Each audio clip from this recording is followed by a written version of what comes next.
지옥 같은 전쟁이 휩쓸고 간 폐허 위에서 당신의 나라가 간신히 숨을 쉬고 있습니다. 산업 기반은 완전히 파괴되었고 농업은 척박하며 지하 자원이라곤 거의 남아있지 않습니다. 국민들은 굶주림에 지쳐있고 길거리에는 일자리를 잃은 사람들이 넘쳐납니다. 전 세계에서 가장 가난한 나라 중 하나. 국제사회는 이 나라가 스스로 일어설 수 있을 것이라고는 아무도 믿지 않았습니다. 그저 원죄 목숨을 연명하는 영원한 후진국으로 남을 것이라 여겼죠. 바로 1960년대 초반 대한민국의 비참한 현실이었습니다. 1인당 국민소득은 고작 79달러. 지금의 북한보다도 훨씬 못한 수준이었습니다. 당장 오늘 하루 끼니를 때우는 것이 최대의 고민이었고 내일이라는 희망은 사치에 불과했습니다. 이런 절망적인 상황에서 한 남자가 나타나 경제건설이라는 거대한 깃발을 내걸었습니다. 그의 이름은 박정희. 그는 아무것도 없는 땅에서 나라를 일으켜 세우겠다고 선언했습니다. 과연 그는 어떤 선택을 해야 했을까요? 맨주먹으로, 그것도 국제사회의 냉소 속에서 어떻게 이 불가능해 보이는 꿈을 현실로 만들 수 있었을까요? 그의 선택은 과연 옳았을까요? 혹은 피할 수 없는 외줄타기였을까요? 오늘 우리는 대한민국을 송두리째 바꾼 박정희 전 대통령의 숨겨진 경제개발 선택들을 파헤쳐 보려 합니다. 단순한 역사적 사실 나열이 아닙니다. 당시를 살았던 사람들의 치열한 고뇌와 한 국가의 운명을 건 도박의 드라마를 함께 느껴보시죠. 이 이야기는 단지 과거가 아니라 오늘날 우리가 살아가는 대한민국의 뿌리에 대한 이야기이기도 합니다. 자, 다시 1960년대 초반으로 돌아가 봅시다. 한국전쟁의 상흔은 아직 아물지 않았고 나라는 그야말로 잿더미였습니다. 공장들은 무너졌고 도로와 항만은 기능을 상실했습니다. 농업 생산성은 낮았고 그마저도 일제강점기와 전쟁으로 인해 피폐해질 대로 피폐해진 상태였죠. 당시 한국의 수출품은 고작 오징어, 광물, 그리고 가발 같은 경공업 제품이 전부였습니다. 그 흔한 공산품 하나 제대로 만들지 못하는 말 그대로 소비만 있는 나라였습니다. 여기서 박정희는 근본적인 질문에 직면합니다. 이 나라를 어떻게 먹여 살릴 것인가? 당시 세계는 냉전의 한복판이었고 한국은 최전선에 서 있었습니다. 북한은 소련과 중국의 지원을 등에 업고 군사력을 증강하며 호시탐탐 남침의 기회를 엿보고 있었죠. 경제력은 곧 국방력이었습니다. 가난한 나라는 스스로를 지킬 수 없다는 냉혹한 현실 앞에서 박정희는 경제입국이라는 비전을 제시합니다. 경제 없이는 국방도 민생도 없다. 우리도 잘 살 수 있다. 하지만 이 외침은 당시로서는 거의 허황된 꿈처럼 들렸을 겁니다. 그는 무엇부터 시작해야 했을까요? 당장 먹고 살기 힘든데 미래를 위한 투자라니. 선뜻 손댈 수 있는 분야가 없었습니다. 기술도 자본도 심지어 경험도 없었습니다. 마치 아무것도 없는 황무지에서 맨손으로 거대한 도시를 건설하겠다는 무모한 도전과 같았습니다. 당시 국제 경제 전문가들은 한국의 경제 개발 가능성에 대해 비관적이라는 평가를 내렸습니다.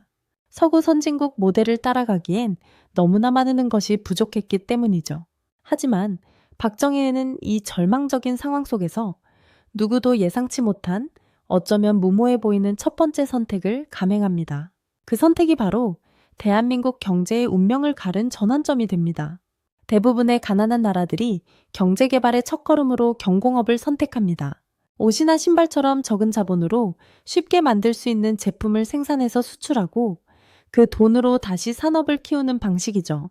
실제로 당시 한국도 가발이나 합판 같은 경공업 제품을 수출하며 외화를 벌어들이고 있었습니다. 하지만 박정희는 달랐습니다. 그는 이 경공업만으로는 한계가 있다고 판단했습니다. 그의 머릿속에는 훨씬 더 큰 그림이 있었습니다. 바로 중화학공업, 육성, 철강, 기계, 조선, 석유화학 같은 산업에 투자하겠다는 것이었죠. 지금 와서 보면 당연하게 들릴지 모르지만 당시로서는 상상조차 하기 힘든 결정이었습니다. 중화학공업은 막대한 자본과 첨단 기술, 그리고 숙련된 인력이 필요합니다. 한국에는 이 세 가지가 모두 없었습니다. 마치 동네 구멍가게 주인이 갑자기 최첨단 반도체 공장을 짓겠다고 선언하는 것과 같았습니다. 왜 이런 무모한 선택을 했을까요? 박정희는 두 가지 이유를 들었습니다. 첫째, 자주국방입니다.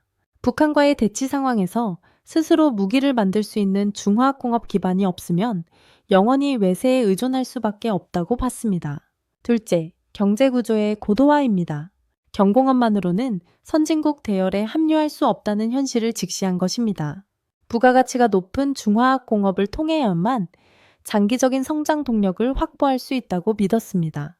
하지만 문제는 돈이었습니다. 당시 한국의 연간 예산보다 더 많은 돈이 필요했죠. 이 막대한 자금을 어떻게 마련할 것인가? 그는 국가의 모든 자원을 중화학공업에 집중시키기로 결심합니다. 은행 대출을 통해 특정 기업에 자금을 몰아주고 세금 감면 혜택을 주며 심지어 정부가 직접 나서서 해외 기술을 도입하고 공장을 짓는 일까지 주도했습니다. 이 과정에서 특정 대기업들이 급성장하게 되는데 이들이 바로 오늘날 한국 경제를 이끄는 재벌의 원형이 됩니다. 이 선택은 성공하면 한강의 기적음득을 만들겠지만 실패하면 국가 부도라는 파국으로 치달을 수 있는 말 그대로 피할 수 없는 도박이었습니다. 그는 이 도박에 국가의 모든 것을 걸었습니다. 그리고 이 도박의 판돈을 마련하기 위해 그는 또 다른 논란의 여지가 있는 하지만 당시로서는 어쩔 수 없었던 선택들을 이어가게 됩니다. 정말이지 숨막히는 순간들이 아닐 수 없죠. 중화학공업을 육성하기 위한 막대한 자금. 박정희는 이 돈을 마련하기 위해 상상하기 힘든 곳으로 눈을 돌립니다. 바로 사람이었습니다. 그는 한국의 젊은이들을 전쟁터와 낯선 타국으로 보냈습니다.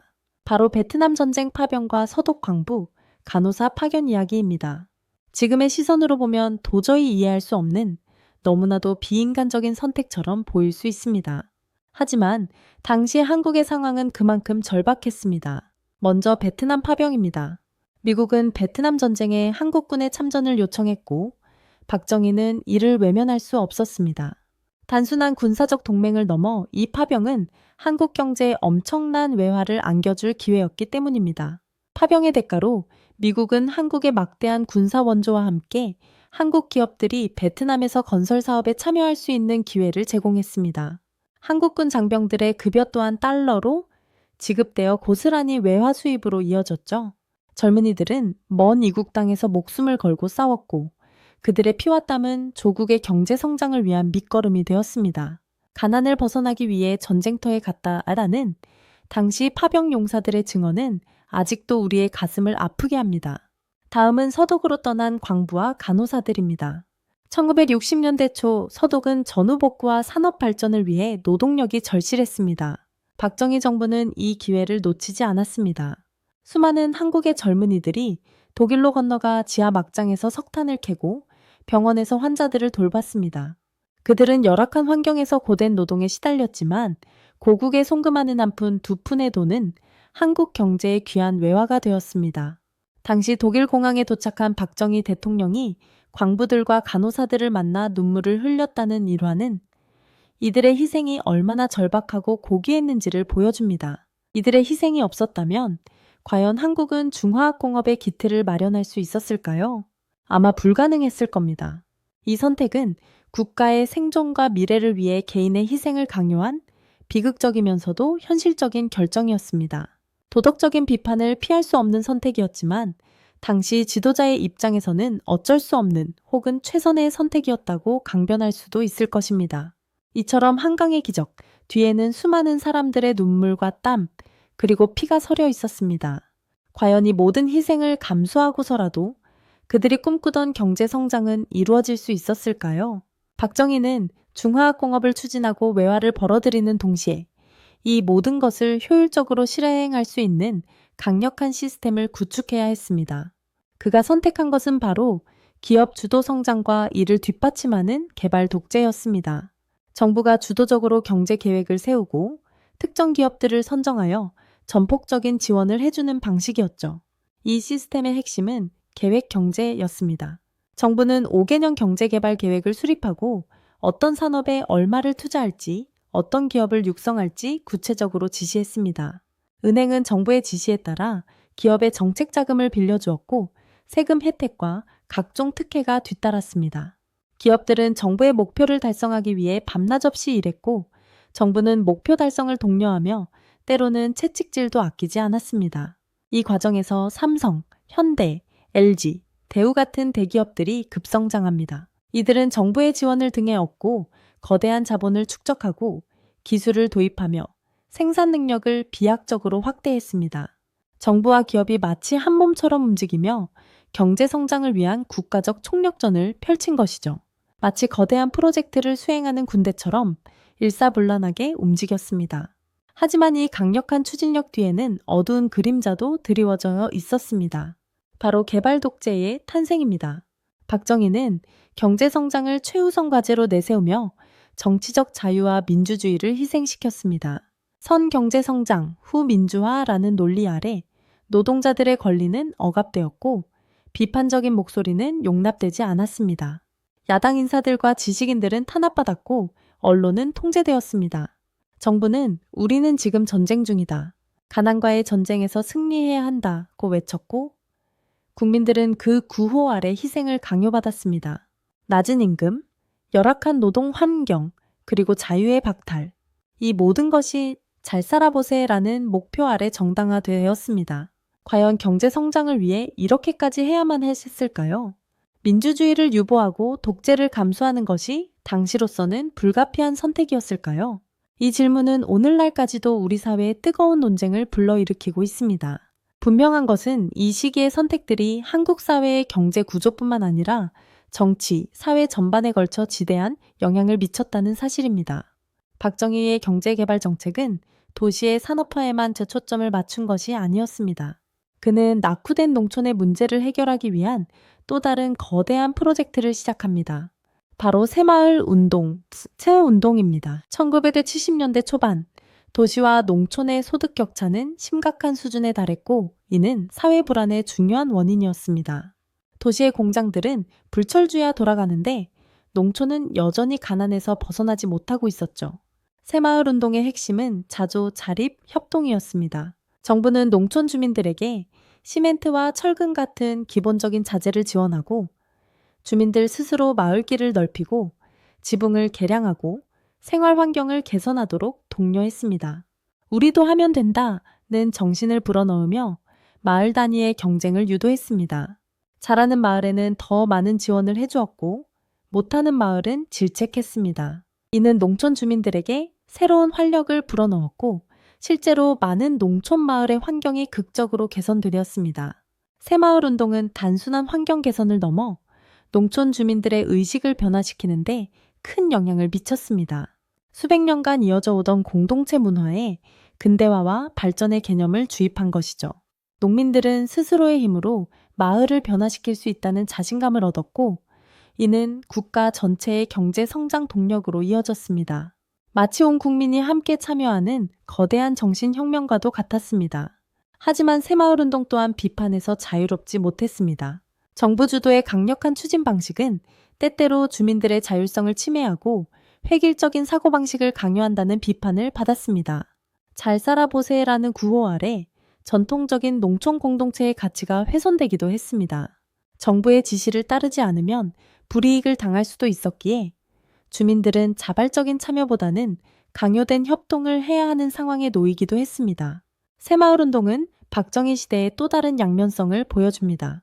국가 주도의 강력한 리더십이 어떻게 낙후된 사회를 변화시킬 수 있었는지를 보여주는 성공 사례인 동시에 개인의 자율성과 다양성을 억압할 수 있다는 개발 독재의 그림자를 보여주는 사례이기도 합니다. 이 운동은 오늘날까지도 개발도상국의 벤치마킹 모델이 되기도 하지만 그 이면에 숨겨진 통제와 획일화의 문제 또한 함께 논의되어야 할 것입니다. 박정희 전 대통령의 경제개발 선택들은 이처럼 빛과 그림자를 동시에 가지고 있습니다. 당시 대한민국의 상황은 그야말로 절체절명의 위기였습니다.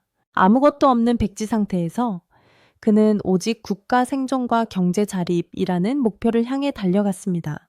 중화학공업 육성, 베트남 파병과 서독 광부, 간호사 파견, 개발 독재를 통한 기업 주도 성장, 그리고 새마을 운동까지 이 모든 선택은 대한민국을 빈곤의 늪에서 건져 올리고 한강의 기적이라는 전대미문의 경제 성장을 이루어내는데 결정적인 역할을 했습니다.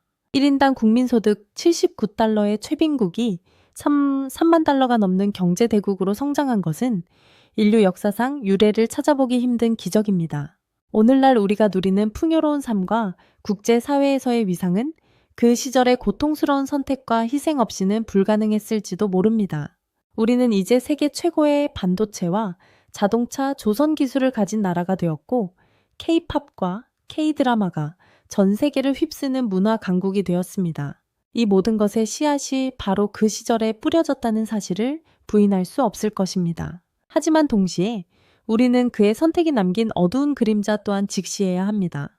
민주주의의 후퇴, 인권 탄압, 노동자들의 희생, 그리고 정경유착의 폐해는 오늘날까지도 한국 사회의 깊은 상처로 남아 있습니다.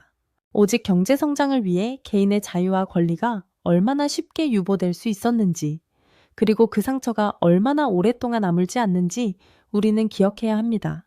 과연 그 모든 희생이 필연적인 것이었을까요? 다른 길은 정말 없었을까요? 이 질문에 대한 답은 여전히 우리 각자의 가슴 속에 남아 있습니다. 오늘 우리는 박정희 전 대통령의 경제 개발 선택들을 다양한 각도에서 탐구해 보았습니다.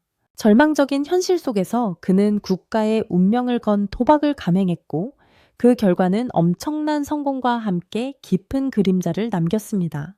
그의 선택들은 대한민국을 완전히 다른 나라로 만들었지만 그 과정에서 지불해야 했던 대가 또한 결코 작지 않았습니다. 어떤 이들은 그를 조국 근대화의 아버지라 칭송하고, 또 어떤 이들은 독재자라 비판합니다. 하지만 중요한 것은 그의 선택들이 오늘날 우리가 살아가는 대한민국의 모습에 지대한 영향을 미쳤다는 사실입니다. 우리는 그의 시대를 단순히 흑백 논리로 재단할 것이 아니라 당시의 시대적 배경과 지도자의 고뇌, 그리고 국민들의 희생을 입체적으로 이해하려는 노력이 필요합니다. 역사는 승자의 기록이 아니라 다양한 관점과 해석이 공존하는 복합적인 이야기의 집합입니다. 박정희 시대의 경제개발은 여전히 현재 진행형인 논쟁의 주제이며 앞으로도 계속해서 탐구되고 평가되어야 할 것입니다.